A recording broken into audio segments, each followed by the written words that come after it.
chat? Lab chat.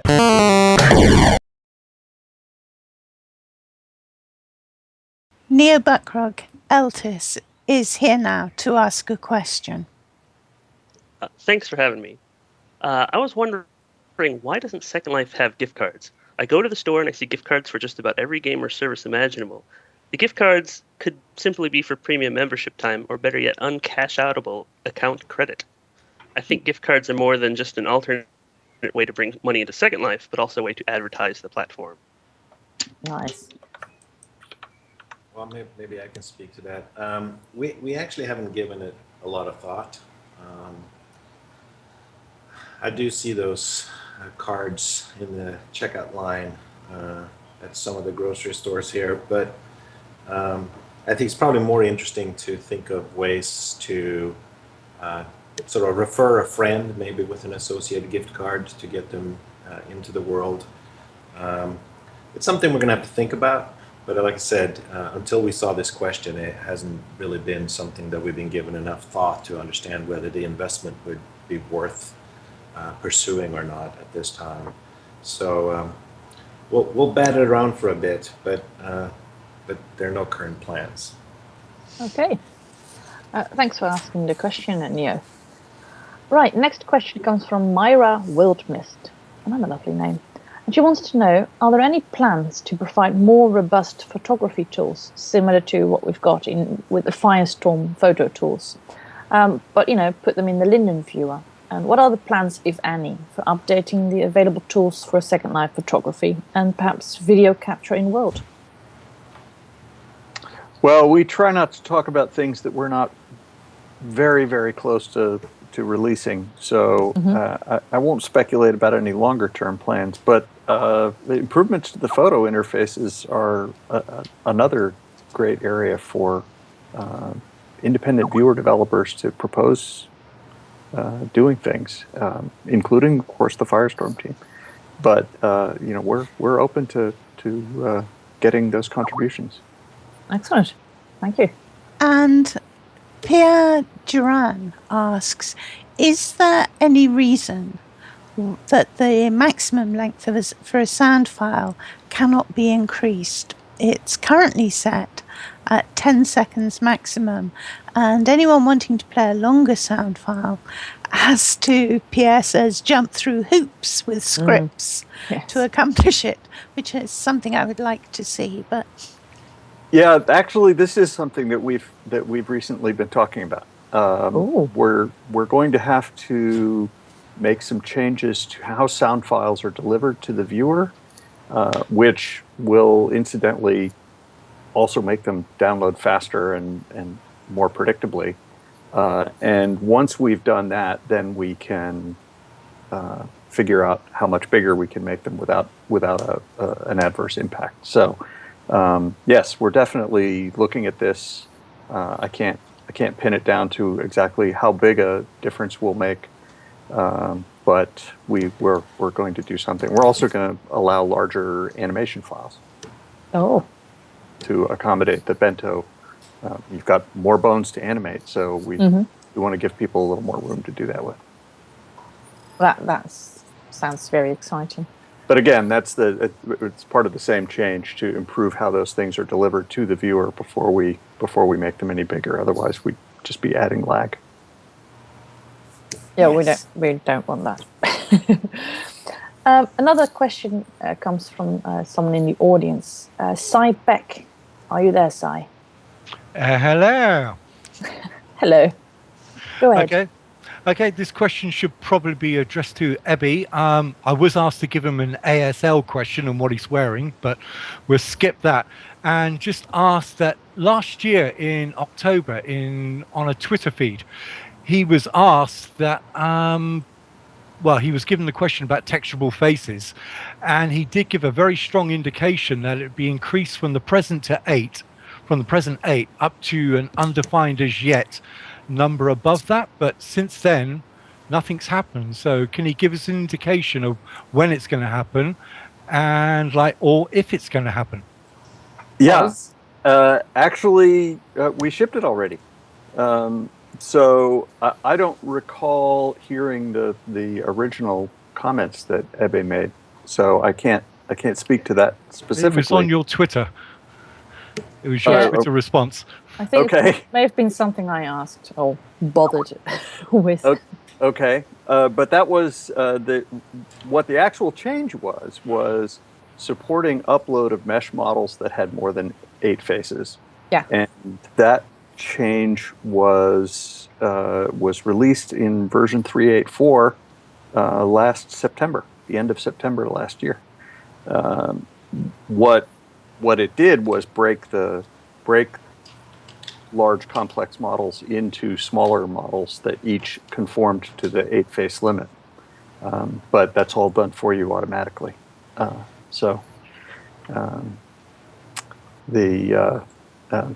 that's out there. Right. May I come back? Yes, please. I mean, it was in relation to a Twitter conversation that Ebbe had, and he indicated that the number of texturable faces on an object would go up from 8 to a as then yet undefined number. And this was in regards to an upcoming viewer release in March last year. But since then, we've had nothing, no further news, and I was wondering, has this been dumped, or whether we can look forward to a time when we will have the option to have more texturable faces per object? Yeah, it wasn't really more faces per object. It was more faces per mesh object that was being uploaded. And it wasn't ready as quickly as we hoped it would be. It wasn't released until the end of September, rather than what we had been shooting for was the spring or early summer. But we did eventually get it out. And the way it works is that it breaks the new object you're uploading into multiple objects at the time you upload it. So you can develop it in your mesh development tool as a large complex object with more than 8 faces, and it will be converted into a set of linked objects that each conform to the 8-face limit. That limit is related to the performance of the viewer and so forth, and it makes a big difference. So increasing it intrinsically in world would be a bigger, more complicated problem. Oh, right. Yeah, because I use an in-world mesh building tool, so I'm sort of limited to those, using 8 textures per object. But May I ask the follow-up? Yeah, yes, please do.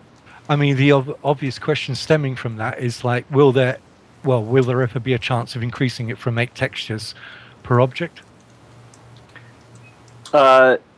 Ever is a long time. Of course it is. Second Life has we are firmly convinced that Second Life has a lot of time left in its lifespan. I would hesitate to speculate about ever. It's not on the short term. But we can say not in the pipeline then. No, not at the moment. We're focusing on other things at the moment. All right. Thank you for asking the question and being here, Si, and let's hope more people do that in the future. Saffia. Okay, so we're coming back now with the first question about Sansar. We've had quite a few questions about Sansar, some of which we've covered in previous shows. And I'd like to say that a.k.a. produces great transcripts of our earlier shows, which you can read both on the LabChat blog at labchatsl.wordpress.com and on Inara's own blog, Living in a Modern World. We're just going to talk here a little about Sansar. I'm sure there are more questions to come from our audience as well. Yes, and Kui Nyangao, my apologies if I ruined your name there, she says, at the moment, preparations are on the way for SL13B. The Fantasy Fair has just finished, and events of similar scale have happened all around in Second Life, and they do happen all around, each with hundreds of simultaneous attendees. From earlier descriptions of Sansar, it seems the geography of such events will be accommodated, or nearly so. But is it known that a single instance of a geographically continuous Sansar experience can support that many simultaneous user sessions? So the goal is obviously ultimately over time for Sansar to be able to have higher concurrency than Second Life is able to do today. Having the opportunity to build a platform from the ground up, we can do some things that Second Life maybe would have wished it could have, or can't do for other reasons. We won't necessarily be there on day one. So when we open the doors, our current target for that is the end of the year. We may not reach that level of concurrency, but over time we believe we can get into the multiple hundreds of concurrency in a single scene. And then over time, even further out, I don't even know how much further out, but we're building the architecture so that we ultimately can have multiple instances view a shared instance. So for us here on stage, for example, could be in one instance, and everybody in the audience could be in multiple instances viewing us in this one shared instance. And then you can start to stacking up many, many instances, each potentially having hundreds of people viewing a shared instance. And then you can get into conferences or concerts or lab chats of the future with thousands of concurrent users. But that's a ways out. So right now we haven't even sort of gone past, I think 30 or so in lab tests here with Sansar because it's still so early and so much functionality and performance improvements to put into it. But the goal is to get into the hundreds for a single instance. Wow, that is going to be a very busy happy hour at my bar. Oh dear. Saffia. Yes, Richard as Raymaker is interested in learning what the graphics card requirement will be when Sansar is open to the public. Yeah, so I see there, and he's hopeful that it's not a GeForce 970 Plus. The GeForce 970 Plus is not our minimum spec. That is an Oculus and I think Vive as well, minimum spec for VR. For just using Sansar on a regular PC or desktop, we're not going to require that high of a spec. We don't know yet what the min spec will be. We're hoping it's not far from what is reasonable for Second Life today. But again, it will take time for us to find out how low of a spec we can get away with Sansar. And also even finalizing what the minimum specs are for operating systems, for hardware, et cetera, I think it's going to take a while for us to find out as we start to tune and optimize the Sansar platform. So yeah, if you see something about GeForce 970 Plus, that's specifically for Oculus and Vive hardware, not for desktop use. Excellent. The next guest, the next person who wants to ask a question is also in the audience, Jastak Stockholm, and he wants to ask his question. Jastak, are you there? Yep, I'm here. Go ahead. Okay, so this is on the topic of NPCs, specifically NPCs that can be animated. And I was wondering, for Sansar, is this something that we can see? Again, yes, but I don't know when. So it's not a question if as much as when. And I don't know when this will become a priority for us to do. I think we have a ton of stuff to do before we even start to really tackle this thing. There's nothing inherently preventing us from doing it. It's really just a matter of prioritization. And at this point, we're not at the point where this would show up as a high-level sort of requirement. So I'm pretty sure it'll happen. I just couldn't tell you when. So essentially not directly for release? No, not directly for release, no. Okay, thank you. I think we've got time to take a few more questions that were asked on the forums now. And these are going to be more Second Life questions. And we're starting with Kwe Nyango again. She wants to ask about the recent potential for the lowering of tier, the tier buy-down option for full primed estate regions, levels the playing field with grandfathered sims. And I have to say, having talked to friends about this, that yay! A lot of people are very happy about this. Yeah, I grandfathered the heck out of my region. But it also removes any price incentive for mainland ownership. Are the prospects of corresponding offers or something else of value to help retain mainland owners? So, well, I'm glad you're happy. I mean, I've been saying for quite a while that we've been aware that pricing of land has been kind of a core issue. So we're trying to sort of be sensible how we start to lower some of the costs. We've, as we noticed, also taken some actions to pick up some of that revenue elsewhere, on the exchange and the redemption side of the equation to compensate a little bit for this.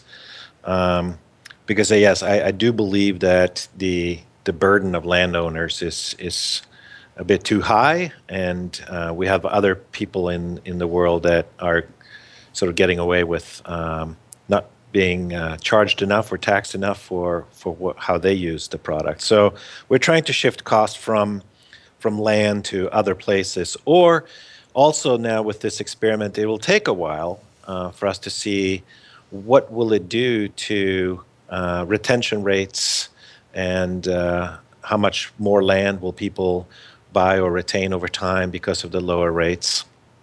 And based on seeing that data and that feedback, we can then sort of speculate on what we can do next.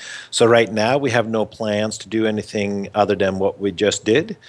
And we need to let that run for a while and see what the impact of that is. If it doesn't change any other behavior, then we're just charging less, then it might be difficult for us to take additional steps. If we see a positive response in retention rates and land ownership rates, et cetera, then we'd be looking forward to taking additional steps. On mainland, I don't know that we're currently planning to. So we're not currently planning any additional sort of fee changes anywhere at the moment. Like I said, let what we've just done settle for a while. But there are other plans to make some improvements to mainland. So there are projects underway, and I don't know exactly when, but to do some nice infrastructure improvements to the mainland, some additional cool new content and improvements to areas of mainland to make it freshen the whole place up a bit. So that's something that the team is planning for and will be working on, but no additional plans on rates. Excellent. Well, everyone I know is very happy with it. Should just write that down. Right. Next question comes from Horana Ogajin. I do hope I pronounced that correctly. And she talks about the throttling of simulator bandwidth and throttled teleports and issues such as reducing physics capabilities which have made a large impact on larger vehicles, especially those of larger size and weight that cannot cross sim lines without having missed teleports and complete teleport failures. And Irana asks, can we not get our bandwidth and physics back to the way it was 1 year ago when it was the most stable it had ever been in the history of Second Life? This question started a very interesting conversation inside the lab because we hadn't actually made any changes to bandwidth and physics that we thought would have any impact on this. But in talking to some of our internal content developers, the moles, they confirmed that yes, they believe that this has gotten worse in the last year. So we're going to have to start something up to have a look at why that is, and see if there's something we need to change to address it. So appreciate the question, but I don't really have a very good answer yet. It is worth noting that. Like anything else, very large vehicles do have some significant challenges associated with them. And as with anything else in Second Life, as you approach the boundaries of what the system can support, you're going to hit the edge cases more often. So, very large vehicles, for a variety of reasons about how physics works, and because they tend to have more in them, there's more to teleport. Those things do have an impact. So, I totally get the coolness of having, giant zeppelins and so forth. I'm very into it, but you have to understand that they are putting a little bit extra load on things. We got a 1-on-1 scale replica of the Graf Zeppelin in our sim, and we flew it once because it was 240 meters long. It was fun one time. Wow. Okay, Jazdak Stockholm has another question. Yes, I'm sure you know of RLV and how it allows you to give extra scripted controls to run on the viewer. And I was wondering if any of that functionality might be added to Second Life at some point. This is another one that gets talked about quite a lot within the lab. In general, we now have the experiences framework. A lot of the things that RLV has traditionally been used for are interesting capabilities, but they have a relatively high potential for abuse. And what we think is that with the advent of experiences, we can begin to expand into some of those slightly more abuse-prone capabilities in scripting, while retaining the control and auditability that experiences provides. That is, you can always figure out what's responsible for something that's happening to you through an experience, and prevent it from happening easily. We're definitely looking at capabilities, adding scripting capabilities that are very similar functionally to some parts of RLV. It's worth noting that because of the restrictions the developers of RLV were under, that is, they couldn't manipulate the inside of the simulator and so forth, it's very unlikely that changes we make will actually be in any way backwards compatible with existing RLV items. But that doesn't mean we won't be able in the future to provide some very similar capabilities. It's not on the short-term roadmap, but it's definitely something that comes up fairly often and is sure to get attention eventually. All right, thanks. I think we have time for a few more questions from our audience. I've got one here, which is about Sansar. And it's from Kay Rembrandt, who currently makes an animated animal that's completely separate from the avatar. It has independent AI, currently using sculptors. And she says, with the removal of sculptors in Sansar, will you be allowing animations to attach to mesh objects? Will they be able to have independent animations? Wow. It's a bit technical for me, that question. I don't know. It's sort of a similar question that I spoke to earlier with regards to NPCs. Not sure when we'll have this capability. I mean, right now, we're very focused on making it easy for people to create content, import and create content, easily share that content with other people. We're doing a lot of work in VR.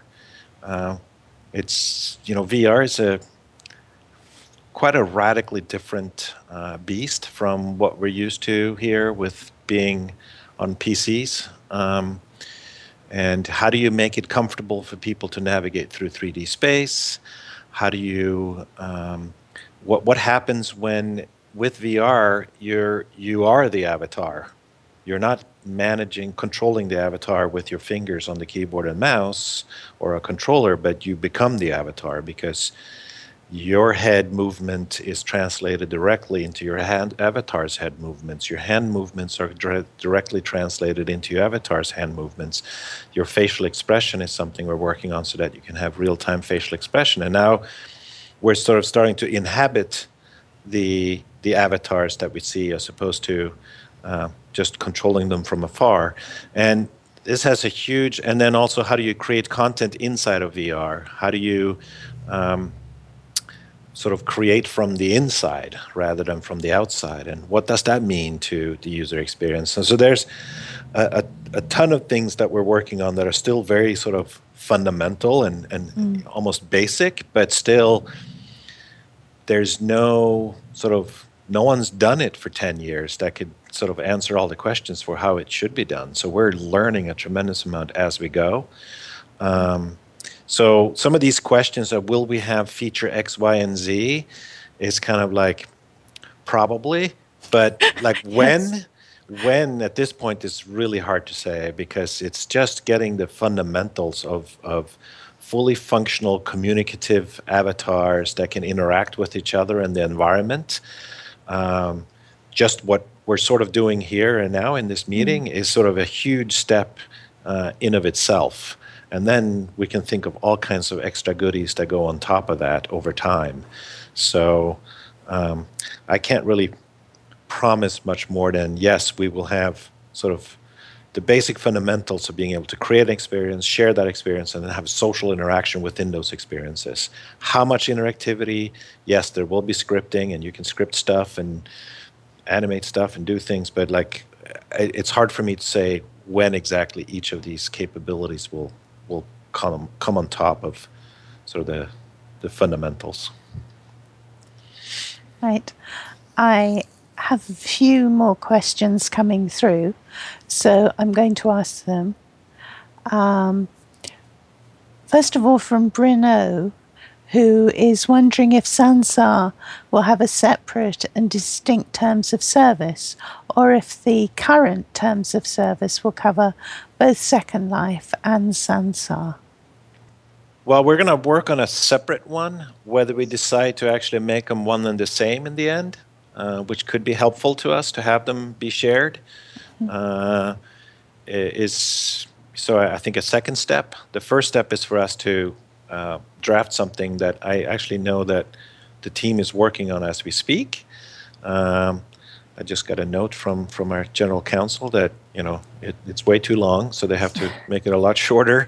So we haven't even, as a team, started to share it and come to agreement amongst ourselves exactly yet on all the details of that one. So I'm mostly focused on just trying to create one that we think is absolutely ideal for us and for the Sansar users and the Sansar partners over time. And then separately from that, we'll look at how similar or different is that from the Second Life one, and does it make sense then to merge them, or are there reasons for why they should be separate? So right now it's just focusing on making it as good as we can for Sansar. And this is, will our Second Life usernames be reserved on Project Sansar in any way? Yes. Yay! Yeah, if I see someone with my name, I will have to punch them. Now, I think we're already gone through the process, or are actively running the process of making sure that all usernames in Second Life are already taken and can only be claimed by the actual owners of those. So will new users have last names in Sansar? I think we'll start with the idea of this is an interesting question, but thank you. We'll start probably from a new user's perspective. We're going to ask them for their first and last name. Yes, thank you. which is with the intent mostly that it's going to be your proper first and last name, although it doesn't have to be. So I think we imagine something that's going to sort of trend towards real names, but not require real names. Right, so you can probably make them up, both of them, the first and the last name. Yes.